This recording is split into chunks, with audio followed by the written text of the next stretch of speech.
Are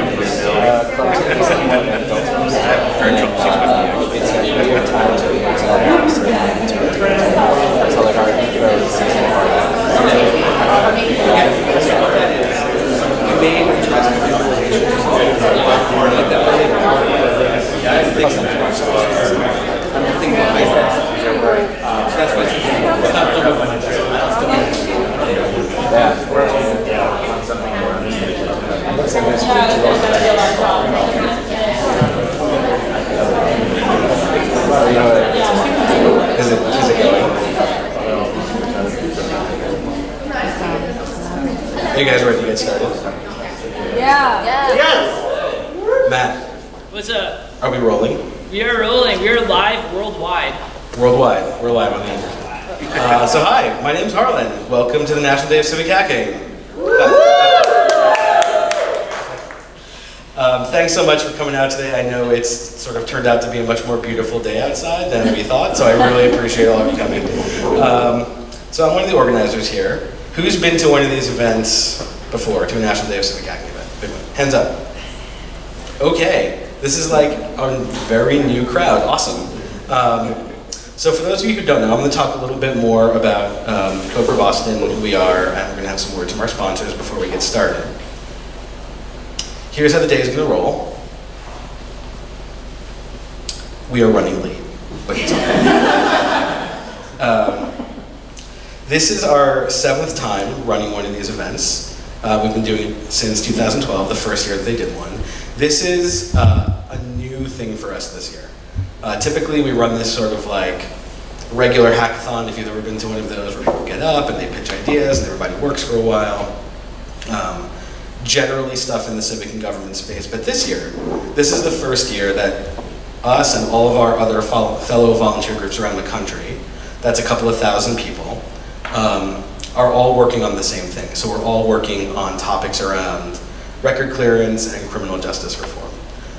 This is a priority for Code for America, which is our parent organization. It's a critically important thing. Here in Massachusetts, we've made some good strides, but there's a lot more work to be done. So today, the work that we're doing will really help to push that agenda forward, which for us is really exciting. We've never done one of these before, and we're so glad that you all could be here with us to help us out. Okay, so a few quick things. Everything you need for today is at this bit.ly link. So, like rules of the road, how to get on Slack, who all of the organizers are, all of the things you need are at that bit.ly link. You guys got it, the bit.ly link? Okay, great. So we have a code of conduct. Please read it. I can give you the TLDR, which is just don't be a jerk. Like, be nice, be kind, be respectful, don't punch anybody, don't steal anything. Like, we'll probably be okay. The best way to coordinate on a day like this is through our Slack. So if you go to slack.codeforboston.org, you can jump right in. It'll send you a magic link and you'll be able to jump right in the Slack. The Slack channel for this day, I think it's National Day 2019. All of this is in the event guide. I'm just sort of like giving you the high points. This is a private building. Isotope has generously invited us into their space and let us use their like pretty awesome space. So please be respectful. This is a working office. Don't go outside the like bounds where they've set. Bathrooms are over there. Coffee and food are over there. There's t-shirts and some other swag there in the back. But yeah, you can play the video game thing though, I'm told, right? Jamie, is that right? Okay. And lastly, if you need help, if you need to know where the bathroom is, if you need a GitHub repo, if someone is bothering you for all of the things, there are a couple of ways you can get in touch with all of our staff. So, Code for Boston team, hands up. So, this is the team. If you need any help, come find one of us. All of those people have a red name tag. So everybody who is like sort of an attendee is a blue one. Everyone who is on staff has a red one. You can come find one of us. Our pictures are also in the event guide. You can hit us on Slack at AskCFB or DM us, or you can email the entire team at hello@codeforboston.org, depending on however you wish to interact with other humans. So that's all the stuff on the logistics. So us. So who's been to a Code for America or a Code for Boston event before? Like, have been to one of our hack nights? Okay, so this is gonna be a little duplicative for some of you, but I think we gotta go over this for everybody else, yeah? Sound okay? You'll sit through it? Okay, great. Okay, so Code for Boston is part of Code for America's volunteer program, which is called the Brigade. Brigades are groups of developers and designers and policy wonks and urban planners. Like, it's a big tent. And okay, this is gonna happen. All right, great. Last 2 years ago, we had it in this event space. Like, it was really good in the beginning, and then everybody got to work and work for 3 straight hours and just like didn't move, and the lights kept going off all the time. So anyway, so we work in our local communities. We partner with our local governments, with local nonprofits to build civic applications, to open public data sources, and generally to leverage technology for use in the public sphere here in the Boston area. We help to support Code for America's overall goal of bringing the principles and practices of the digital age by building and supporting these community applications. So in addition to big events like this one, we run a weekly hack night every single week, every Tuesday at 7 p.m. at the Cambridge Innovation Center in Kendall Square, right down the street. We are there all the time for the last almost 7 years. So this regular meeting cadence is also what separates an event like this from a regular other hackathons you might have been to. Because we meet every single week and we have a chance to keep working on the things that you build here every week, this is not like the usual hackathon where everybody sprints for a day and then you get like a demo that's held together with duct tape and glue, and then everybody it maybe works, and then like everybody says, I had a fun day, and then goes back to the rest of their life. If you wish to keep working on that project, we meet every week. We have resources, we have connections, we have hosting, we have pizza. So this is not necessarily the end of the thing that you build, but it's only the beginning, to get really cliched, and I did not intend to do that. So this is what our weekly hack night usually looks like. There's Matt calling everybody to order. It's a real fun time. It's a fun time, right? Really fun? It's fun. People are wooing. There are groups like ours in, I think, 75 other cities around the country, ranging in size from like us here in Boston to bigger cities like New York and San Francisco, and smaller cities and places like Tulsa and like Anchorage all the way up there. So we're all in a big network, so the work that we do here can be amplified across all of these other groups. And so we've exported code and project ideas to them, and we've taken stuff in. So we really function as a giant network working on these issues. This will become especially powerful as every single group around the country today is working on criminal justice stuff. So there's a couple of hashtags to follow in the event guide if you want to see what's going on around the rest of the country. It's just National Day of Civic Hacking is the hashtag if you are one who tweets. Just like pumping a little bit, this is a little bit old, but we are sometimes the first and sometimes the second largest brigade in the country now. We go back and forth on a weekly basis with San Francisco these days. And we're also, weirdly, the 8th largest tech meetup in Boston. So this is a large community, we're very active. We're so glad that you're here to work with us on the regular. But I would be remiss if I didn't plug this a little bit. Some of you donated as part of your event fee. Our events run on donations. We are a volunteer group. None of us here on the core team are paid. This is all stuff that we do because we really believe in it. And so for events like this, our weekly pizza and hosting bill, which is like all you can hope for, we're powered by donations. So we've gotten big donations from companies, we've gotten small donations from people. If you're interested, you can go to our website and hit us up for a donation. And if you think your company might be interested, come find one of us with a red tag and talk to us. Sound good? Cool. So now I'd like to invite our partner, Sana, from Citizens for Juvenile Justice, up to speak for a few minutes. Citizens for Juvenile Justice has been working with us at Code for Boston for a really long time. Maybe like 6 months? 7 months? And we've been working on a couple of criminal justice related projects, and so Sana's going to come up and talk a little bit about sort of the state of criminal justice and criminal justice reform here in Massachusetts, and why some of the work that we're doing today really matters. So let's give her a hand.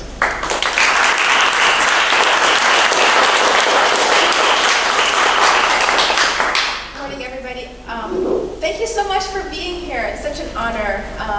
My name's Sana. small nonprofit called Citizens for Juvenile Justice. We are a statewide advocacy organization working on behalf of young people who are either at risk or with involvement in the justice system. We're pretty tiny, so having like us being part of this large network and seeing the big map and having all of you is really overwhelming, and I'm very honored, so thank you all. So I'm looking at my talking points. That was not my talking point. I was just overwhelmed with all of you. Thank you so much. And part of this will be interpretive dance of criminal justice reform.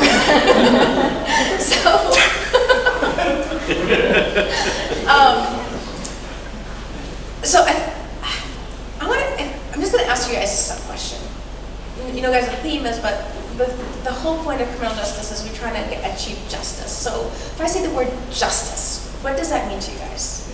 Anybody can throw out or what's justice? Fairness. Fairness. Fairness. Transformation. Okay. Transformation. Righting wrongs. Righting wrongs. You had your hand? Fairness of outcome. Fairness of outcome. Preventing wrong. Sorry? Preventing wrong. Preventing wrongs. Okay. I know there's a couple more lawyers in the room. You got to have a fairly well developed sense of justice. Well, actually, the whole point is not the lawyer in justice. The whole point is asking about justice, not criminal justice. Because when we talk about justice, like I have little kids. They're getting older, but I can sense from when my kids were 2, they had a sense of what's fair and what's not. Right? They would say, "This is not fair." The logic may be extremely flawed at 2 and 40, but you still say like, no, like this isn't wrong because I didn't get my way. It's wrong because I feel that there is a sense of fairness. But but one of the challenges is the definition of fairness is not. There's no universal definition of what is fair. So one of the things we do as a society is, well, all of us are members of a society, and we play with some rules because we want to know what those rules are, what is fair and what is not, what is right and what is wrong, and we agree on those rules. But those rules, sort of where an organization like mine comes in, those rules are always fluid. Not everybody agrees with the rules. So unlike a game, like Monopoly, which the rules are set, the game of society, the rules are constantly changing, and it depends on where people are pushing. So, one of the things that we try to do as a society is all of us are members of society. I think someone mentioned harm. We harm, we get harmed, we witness harm. All of those are all things that is each one of our identities is something that we are part of, and that's so when we talk about this, like we want to think about all of these 3. We are all of these 3. So when we talk about criminal justice reform, a lot that is code, and it usually says what there's a anecdotal line that people think of. If you did harm, you are the offender. If you were harmed, you are the victim, and you can only be one of those, right? And what we're trying to say is when we try to get what is fair and what is justice, it's beyond that. And it's a complicated, it's a hard conversation. So when we talk about now not justice, now criminal justice is where the lawyers come in and the laws, where we say, well, there are a set of rules and how do we enforce those rules? And that's where this legal system comes in. The criminal justice system, I will refer to legal system because it's really the legal process. There's criminal justice, there's juvenile justice, there's all sorts of these things. And when I talk about legal system, this is what I'm talking about.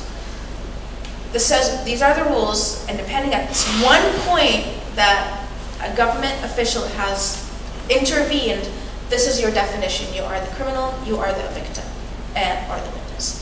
And that is your role for the rest of however long we talk. And when we talk about records, it's like how long it is isn't just when the case is open.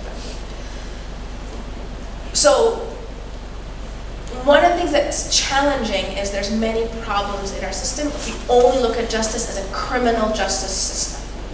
Because we have a system that only has one tool. You have the courts, you have incarceration, you have records, you have all these. If you violate a law, there are these repercussions to the person who has caused the harm. our system, our legal system doesn't really do a good job of, someone mentioned back here, repairing the harm. We don't really do that very well. Like, you don't go to court and say, hey, judge, well, this is how I feel. Like, there is like victim impact statements. There are ways to say, I'm going to speak up, but we have like victim compensation. There isn't that, like, it doesn't exist. But if I was harmed, I don't really go to the courts to say, how can I help get my repair? How can I repair a relationship that happened between the person who harmed and the person who didn't harm? That's outside of the legal system. And I want to also put it up to you is, I just want to set this up because I want you to think about who are you serving? It's not one population, because we're talking about, it impacts every single one of us, one way or another. So what the legal system, so I'm gonna back up. For me, my definition, so for me to achieve justice, it's like a baking formula. The goals, and I heard multiple goals from here, so thank you all for sharing. One goal is, you caused something wrong, you have to get punished for it. We are angry, you did something really bad, we are angry, you have to be punished for it. If you get punished, someone else sees what you did and they will not do it, the prevention piece you mentioned. Well, I don't want to I could do this, but I know if I do this, I will be punished like this other person. So there's, it's called deterrence. And then there's also the rehabilitation. You did it, can you not do it again, please? And the fourth one is, you caused harm, how do you repair the harm? So those are the four ingredients for me that I say to talk about justice. There's punishment, deterrence, rehabilitation, and repair. But depending on where you are, like I said, it's an ingredient. It's a tablespoon of this, a gallon of that, a pinch of this, a cup of that. Depending on where you go, where the pendulum changes is because where people want to emphasize which part of the system we want to do. So in the criminal justice system, the punishment is the strongest ingredient in our legal system here in the U.S. Not just Massachusetts. We get angry a lot. You look at the news and you hear what someone did and you are angry. Like, how could you cause so much harm? And it's true, you do cause harm. But when we only look at criminal justice system, it's only that. Then you're missing everything else, that how to make our society function.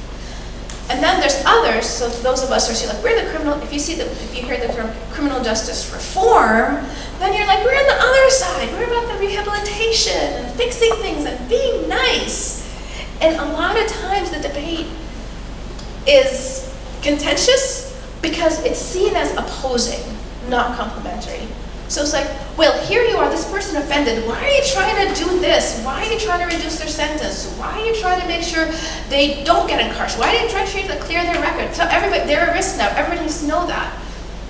Other side's like, well, why are the punishment should be proportionate. When you're doing this, just because we're mad at them doesn't mean we're going to cause harm that's going to even be more than what they deserve because of what they did. And those are the national debates. So when you see things on TV or whatever, that's really the underlying story. Nobody's going to talk the way I'm talking right now because this is just the sort of the narrative. You will hear about policy. You will hear about, you'll talk a lot about policy today. But that's really the underlying story. And I'd like to start this off because I just want to say, like, we have a lot in common, and it's not that there's 2 points that are opposing each other. If we see that we have to, like, I advocate on behalf of kids, and for us, punishment doesn't really work if that's the main thing. As a parent, I can tell you, I can punish my kids. All I'm teaching my kids is when someone does something you don't like, you hurt them. That's what punishment means to a child. And in the juvenile system, that's which distinguishes itself from the criminal justice system. The focus is so much more on their rehabilitation than the punishment. But it's not perfect. But it's sort of a different perspective. And one of the things, so what we're trying. Sorry, I lost my train of thought.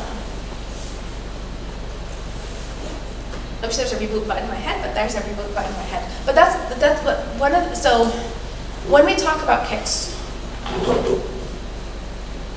where the focus has been on rehabilitation. So there's an original on ours is focused exclusively on kids.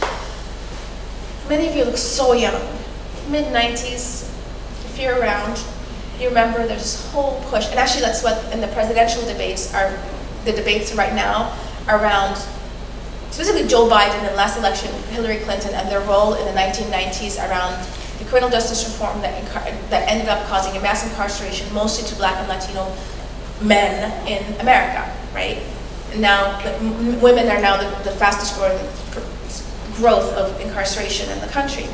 And they say it's what started in the 1990s, and it's coming back again. And it's like, well, this is the legacy.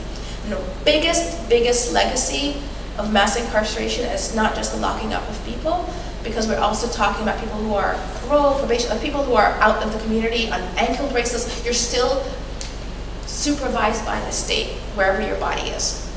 The impact on Black and Latino members of our society is the biggest legacy of the 1990s. And one of those, and the reason CFJJ was created, was this narrative that these kids, there's this different kind of kids. They're different. That was code for Black and Latino. They're more dangerous. They're super predators because they're different than your kids and my kids, because they grow up and they're different and they don't have the same kind. You just can't reach them. They have no soul. That was the language. And the justification was blatantly racist. The justification was demographic data showing the increase of Black and Latino children as an increase in their population in the US. So back then it was like totally fine to say that. Now we just use code. But the impact, so when we were created, that what was happening at the national level was happening in Massachusetts. And what we were told was, same exact things are happening in Massachusetts, and these kids are different.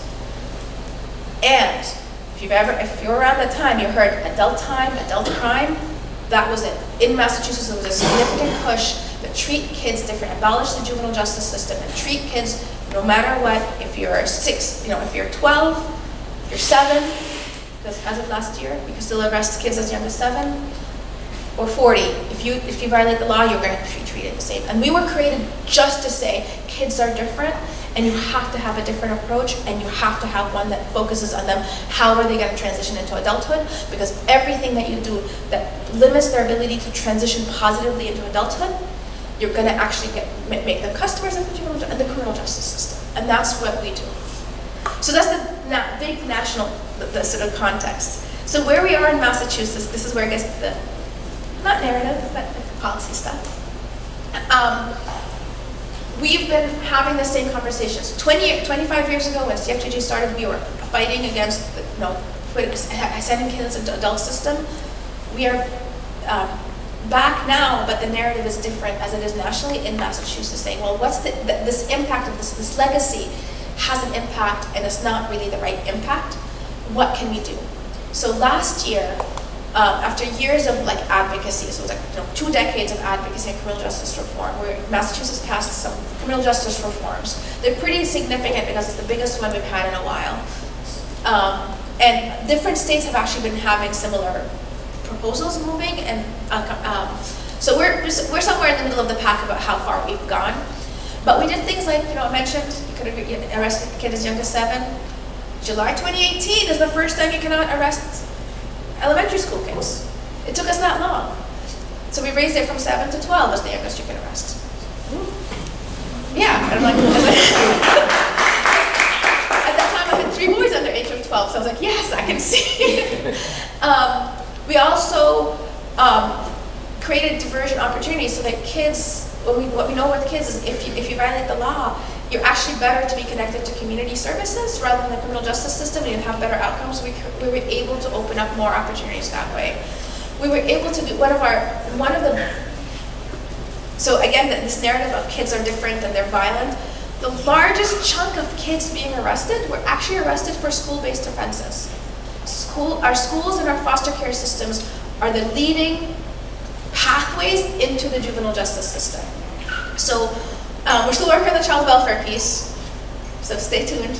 But for that school-based stuff, we decriminalized public order offenses. So if a kid is screaming in the hallway, banging lockers, basically it's verbal and non-violent, you can no longer arrest a kid for that. A police officer cannot get involved. So those are the kind of things we did, and it took a long time. It was hard to get that. A lot of people were like, this is like, and a lot of these kids tend to be kids with special needs, so kids with autism, special trauma histories, and those are the ones we were like, this is who we were.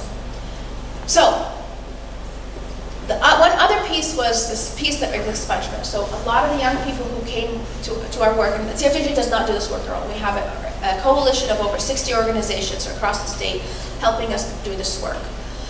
The young people of the coalition were like, we need to work on expungement, because once we get in trouble, that record follows us for the rest of our life. And we really focus on young people under age 21. So in Massachusetts, if you're under age 18, you're considered a juvenile. If you're 18 and over, you can consider an adult, and you have an adult record. So they were like, for us young people, up until your 21st birthday, you're really young, you're still transitioning, you're still in high school, you're still a teenager, an older teen. You want to make sure that they're not starting off their early adulthood already with a handicap. So we were able to get expungement. It was awesome. It was under 21, which is awesome. We were like so excited. And then we're like, this is amazing, great win. And then we started reading the 25 pages of the legislation. And we're like, oh wait, hold on. You can only have one offense. So what happens is, if you violate the code of conduct here and you get into a fight with someone and someone tries to break you up or something wrong, you've already violated disturbing a lawful assembly, assault and battery, and property destruction in one incident. No, that's how absurd it is, that you cannot be eligible. And most people have, it usually comes multiple charges like that. The other piece, they put in a long list of offenses that you cannot ever expunge. And for a lot of the young people, especially if they've done more serious things, we talk a lot about kids who don't do nonviolent stuff, but some kids do involve in something more violent. But one of the arguments is kids do mature, kids do grow up, especially if they're connected to things that help them have a healthy connection to society. So they don't ever, will never have a chance, based on this law, they will never have a chance to make the case and say, you know what, I'm different, this is how it's different, this is what happened, these are my circumstances. I'm different now, I'm no longer a risk. So what we're here today, big picture, what your role is going to help us meet that bigger picture. So this is when I talk about the projects, or are you going to talk about it? We're going to talk about projects in a minute. Okay, great. So we've been working with Code for Boston about getting people to know what their rights are on the new expungement law, but also trying to help our advocacy, because we are continuing to do this fight to expand expungement, because even though it's on the books, the door is so narrow. We want to open up that door because we want to make sure that young people have a chance to integrate healthily into our community. So part of the projects are, know your rights is what law is now. Some of the projects about, well, how can we use our technical skills to help the advocacy to push this forward. So thank you all so much.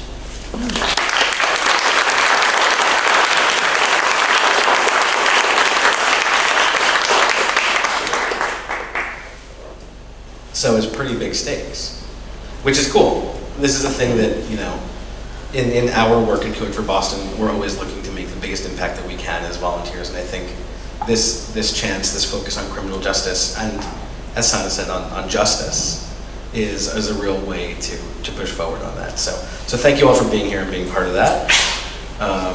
Before we dive forward, I'm going to do two quick things. I want to make some thanks. I know you've been sitting here for a while. We'll get started very shortly, I promise. So I want to thank a few people before we get going. So firstly, I do want to thank Sana and Citizens for Juvenile Justice. You've been a great partner. You got up here to sort of freestyle for 15 minutes on very short notice. So thank you. Great partner. You've taught us so much about how this stuff works. And without your guidance, I think we wouldn't be able to put on an event like this. So thank you. So claps, please.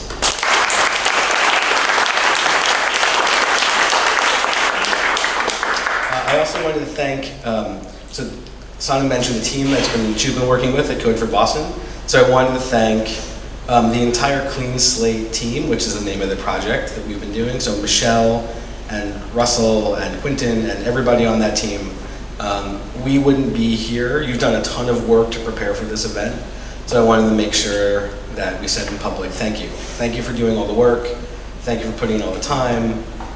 We wouldn't be here without you guys. So I'm gonna ask you to clap a couple times. So I want to thank Isotope for being here. I don't know if there's any other Isotope people besides Jamie. Jamie is a longtime Code for Boston member. He's also an employee here at Isotope. We are here in this awesome space because Jamie is awesome. So thank you for doing this. This is 2 years that we've done this here in this space. It's great. We love it. You can see back on the wall on the board where it says thank you. There's Code for Boston. We wrote that 2 years ago. And I think you said we were the first people to actually write on the wall? Yeah. All right. Every event, you want to write on the wall. You guys are All right, it's a trend.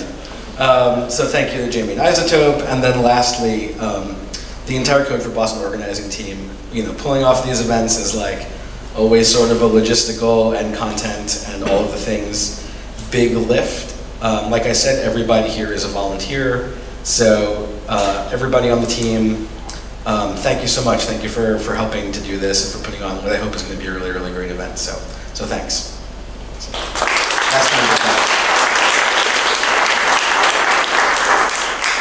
Okay, so we're going to get to projects in just 1 minute. But before we do that, you've all been sitting here very, very patiently for about a half hour.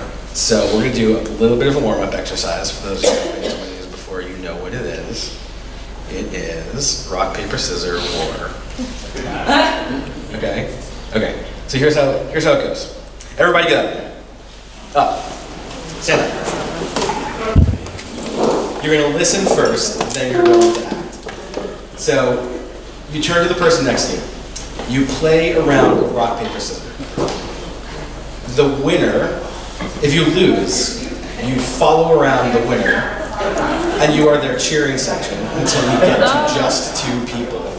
And then when we get to just 2 people, we will do like a big square off at the middle. So everybody will play 1 round, rock, paper, scissors with the person next to you, and then you will sort of like go around in rock, paper, scissors mobs until we get to 10. Ready? And then after that, we'll do project pitches, we'll get going. Sound good? That's it. Okay, go. Up 3 or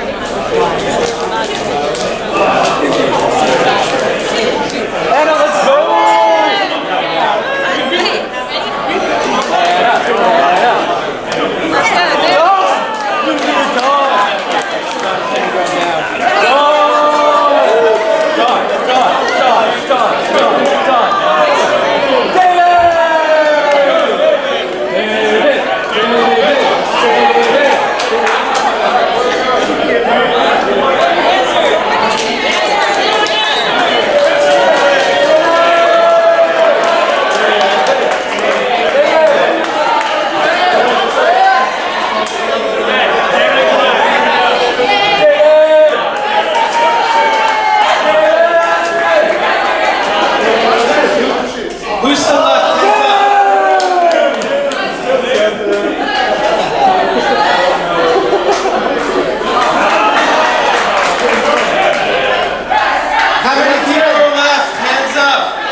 Last 2, okay.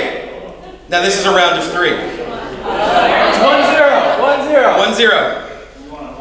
Here we go, Tim!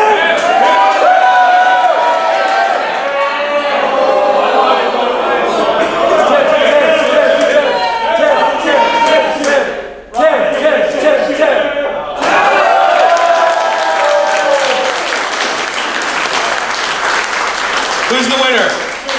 Tim! All right. Everybody wins. Good warm-up. Thank you. All right. Now that everybody's warmed up, you ready to get that? You ready to get back and sit in front of your computers for 6 hours? All right. So, Thank you all for humoring me. Hopefully that was a good warm-up exercise. We've been doing that for like years, and it gets a kick every time. So I wish we had something. We should probably have something to give to Tim. Sorry. We should probably just get you a rock, or a pair of scissors. Yeah, that's true. Okay, so we've got some project pitches. We've put together what we think is a pretty good slate of projects and workshops and things. So we've got some things that are sort of your classic product development, engineering, we're gonna build a thing. We've got some things that are more on like sort of the designy side, so some journey mapping and some usability testing. And then we've got a bunch of data stuff. So I'm gonna go through some of them. I'm gonna give you the quick. I have a prize. Oh, Chris has a prize. A Justice League International comic book from the 1990s. Did you have that in your I bag? happen to have that on.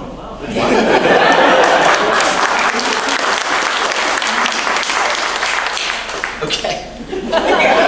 Okay, so we're gonna go through these sort of like very quick explanation style. There are more details in the event guide. Each one of these projects has sort of like a stat sheet that tells you a preliminary problem statement, a proposed solution, a couple of resources, some links to data, all those sorts of things. So I'm gonna do some brief explanation up here, and then we'll sort of call out where those projects will be after the fact. Does that sound good? You all with it? Okay. So to start, we've got this idea of a national Know Your Rights site. So when you have criminal records, some of your rights sort of change. And correct me if I'm wrong in describing any of these things. Some of your rights sort of change. So like this impacts your ability to, to have your record expunged. First of all, to get a job, to vote, to serve on jury duty, to run for public office, and those things are different in all 50 states. So many states have a Know Your Rights site at the state level, but there is not one resource nationally where somebody can do a Google search. This is what we've been told. Get online and see like, in Massachusetts, I have to disclose these things to my employer, or I can or cannot serve on the jury, or I can or cannot get my records sealed or expunged. And like, there are a couple of websites that we linked to in the project that have this stuff in like real great legal detail, but not something that like most normal humans can understand. So this is sort of building a website, but also building probably, I'm going to say a dirty word, so don't jump all over me, but like probably some sort of content management system. Because the data here will have to be maintained by some sort of legal aid organization in every state, because we're not experts. So that's one project. You will hear later and see that CFJJ and our team built an eligibility self-checker. So this lets you sort of answer a bunch of questions to see if you might be eligible for expungement, for record sealing. If we can't tell, you should go see a lawyer. So we thought that, one idea might be to see if that content can be adapted to an SMS tool. So something in Twilio, an SMS interface, and the same set of questions. It might not be, or it might need to be so heavily redacted to fit into like the text message sort of character limits that it might be unuseful. But we thought this might be an interesting thing as well. We've got the question set from CF2J, but we don't actually have a tool yet. So that's one thing. That's the second thing. We're going to do some journey mapping. Chris, do you want to talk about that for 1 minute? Sure. So how many folks were in Boston when the Big Dig was being planned? Show of hands. For those of you who don't know, the Big Dig was when they planned. Yeah. So I grew up in the area. So when they were thinking about it, they said, okay, we're going to take all the highways in Boston, and we're going to shove them underground, and it's going to affect everybody in the greater Boston area, over 100,000 commuters a day. And they were about ready to get going. They were ready to spend $11 billion, and somebody said, this is going to have an impact on East Boston, because East Boston will now become sort of more open. And somebody said, so how is the land in East Boston divided up? And they looked around and they said, you mean like residential, commercial, industrial? And everybody said, yeah, where's the map? And it turned out literally there was no map. The entire history of Boston, nobody had thought to put together a map. So they did a class over at MIT for 2 years looking into this. And what came out of it was, if there's no map, nobody's been thinking about it. And so in the corporate world, when we decide to design things or to code things, or build things, you would be surprised how many people don't make a freaking map. And so what I'm going to be talking about is journey mapping. And it is, how do we take a process like expungement, how do we take something complicated and understand it from multiple perspectives and draw up a map that says, this is what it looks like from start to finish, as here's what's happening today, give us some insights into what's bad and what's good about that process, and then turn it into a map that's an ideal state, so that we can say, this is how we'd like to adjust it in the future, and here's why, and bring all those different folks, disparate folks involved in the process onto one page, literally, visually, to be able to see what's going on. So I'll be talking about that, and if there's anyone in the room who has expungement experience, criminal justice experience, we would love to have you there, because journey mapping as a process is only super successful if you actually have people there who know what the current process is. So we'll be in that blue room, Skywalker, just in the back, and I hope you'll join me. Thank you. Okay, there'll be time for clapping. I need one of those like applause things up here. It'll be easier to stand every time. So that's one thing we'll be doing, sort of that's on the more design side. Also, in preparation for this event, CFJJ has built sort of an expungement and record clearance, sort of like a Know Your Rights site for that stuff here in Massachusetts, expungema.org. I think what you were looking for was sort of a usability review. Like, is it working? Could it be better? And so if anybody is interested in sort of doing that sort of work, both in doing a review here, but also in building a sort of a usability test script that we might be able to use at some of the upcoming National Expungement Week events next weekend, that is sort of something that we'll do on that track. Can I say one thing about that? Do. So that website is not a legal website. The goal of it, two main goals is one is we pushed a lot for this law. It said new right. It's that you should know your right. You have this thing, you hear about it. What does it mean and and know your rights. The other goal is I want people to be active. I'm a lobbyist. This is my job. And when I built this, the whole point is I want people to say, like, I want to be educated, motivated, and to know what kind of actions I can take to try to change the law. So those are the two goals of this website. Great. Next thing up, now we get into a series of data projects. So the next thing up is CourtWatch MA. Does anybody follow CourtWatch MA on Twitter? Okay, a couple people. So CourtWatch MA, they do a number of different functions, but mostly they train volunteers to go out into courtrooms and sort of record some of the details of the proceedings for later analysis. One of the things they were looking at is a Tableau dashboard that is produced by the state that has all of the case filings in Massachusetts, all the criminal court case filings in Massachusetts for 2018 and 2019. It's very, very cool data. It could be really useful for a lot of different things. They were interested specifically in getting a county-by-county breakdown of some of that data. What they sort of like asked for was, can we just build another drop-down that lets us sort this data by county? The problem is, all of that data is locked in this dashboard. There's no download for in any kind of readable data format. We could do it manually. It would suck, but we could do it. Because you can dial down to the bottom level and it's like copy and paste or export into a PDF and cut it and put it into like a spreadsheet or something. That would be very sucky, but it would be a hugely useful data source to have.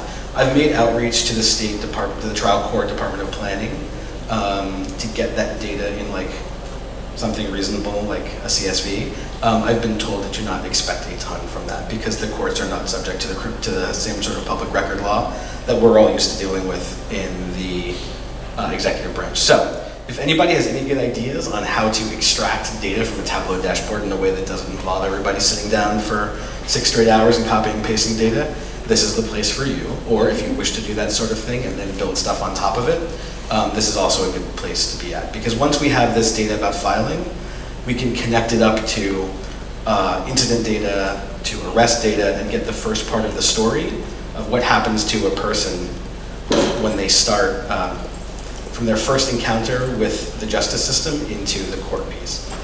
So there's two parts to that, right? There's that piece and then there's what comes afterwards, what's the result. We don't have that stuff yet, but this would be useful in building the first part of that.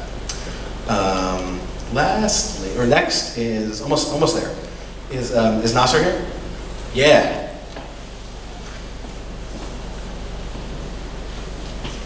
Hey.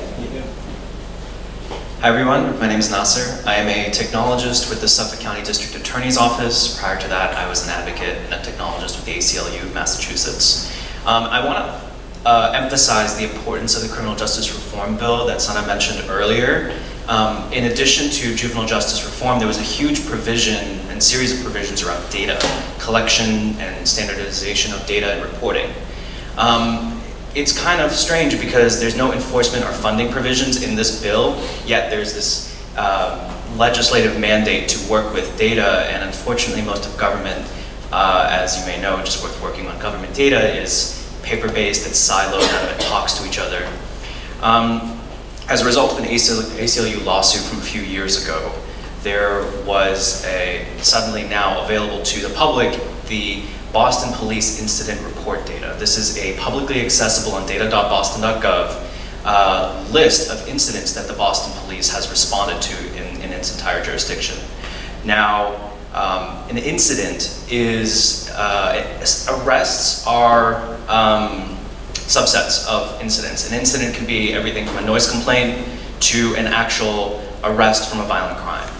I to date have not really seen any cool visualizations using this data in a way that could serve the public.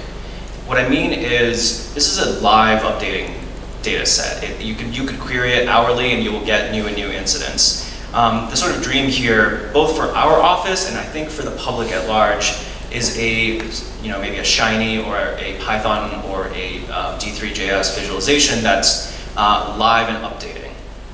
You have two different types of descriptors here. You have actual incidents, so like a drug offense, like possession, or you have categories of offenses, so like all drug offenses are linked under a single category. I think it'd be really great to see if we could build a visualization that was updating live, both for the usefulness of our office and how we choose to not prosecute or divert cases, but also for people looking to hold law enforcement accountable, hold people like me accountable. I mean, it's a publicly available data set that could be put to good use, and I'm here to answer questions, so I can help you in doing that. Thanks. Good to see you. And then lastly, we have two projects from CFJJ, and Sana, I'll let you talk about that. And then I promise we'll be done talking and we can get to work. Does that sound good? So the next two are data projects. The first one is directly related to the expungement works. Like I mentioned, one of the criteria of the expungement law is it cannot be one of this list of 150, 160 offenses. So we were able to get data set, I think it's 2017 and 2018 that we have for the project. Just 18. One of my favorite. For arrests, incident level arrest data for the entire state. Missing Lawrence, missing a few other smaller cities, but the most comprehensive data we were able to get are on arrest, and it's by incident, like name, it's no personal identifying information, but age and what the offense was. So one of the projects, and Sheldon, you're leading now, so I'm there, so we're working on this. The idea is, our policy proposal is we want to change a few things. One of them is what number of incidents, and the other one is number of offenses, and the idea is looking at this data, can we estimate in 2018, once we reach the time limit, how many of those would be eligible for expungement? If we change the law with this tweak, how many more? We would change it with that tweak, how many more? Is that right? The second project is actually related to our school-based arrest, so it's not really expungement, but it's around the criminalizing of kids. And the reason we were able to get the law in 2018 about the disturbing the lawful assembly is because in 2012 we did a report where we were able to look at the school-based arrest data of 3 school districts, Boston, Worcester, and Springfield, and looking at the arrest records themselves and saying, why are kids being arrested? And we saw most of the kids are being arrested for these non-violent and just verbal non-drugs offenses, the disturbing lawful assembly. We want to do a rewrite of that report. Same 3 cities, but the idea is now we also have school discipline data. The question is, kids get pushed out of school, and that's what the school to prison pipeline definition is, but they can be pushed out in different ways. One is through school discipline, so they can be suspended, they can be expelled, or they can be arrested. Arrest and school discipline are two different data sets, so we were able to get incident level data for both school discipline and arrest for Springfield only so far. And because it's going to be a new tweak on our previous project, we're trying to figure out, like, how do we use this, what's the story we can tell with this data set that's the trajectory of all three exclusions. Thank you. Okay, so that's what we got for you today. Does that sound good? Is that what you showed up for? Is this good stuff? Okay, good, great. Okay, so now this is the part where I say let's get to work. We'll do a little more organizing than that. So I'm going to point out various places in the room where you should go if you are interested in one of these projects. And then we'll form a team around there. Does that sound good? Okay, great. Okay, so know your right site. If that's interesting to you, go to that table over there. Adam, raise your hand. Great. Adam is not in charge of the thing, but you should go to that table. Know your right site. Go over there. Eligibility Self-Checker. Go to Matt. I got a couple tables. Over here. Record clearance. Journey mapping. Skywalker room over there. Go with Chris. Usability review. Come up here to me. Same thing with court watch data. For the Suffolk County stuff, go to Nasser, and I would say go to that corner, that table over there in the corner where Thad is. Thad, raise your hand. And if you have CFJJ projects, go to these two tables right here, 1 and 2. I'll say that again, because now you've had time to think about it. Know your right site, over there, go. Self-checker, go to map. Journey mapping, go to Chris. Visualization and usability, come up here to me. Suffolk County DA's office, go to Nasser. CFJJ, these two tables right here. Okay, let's go. Real quick.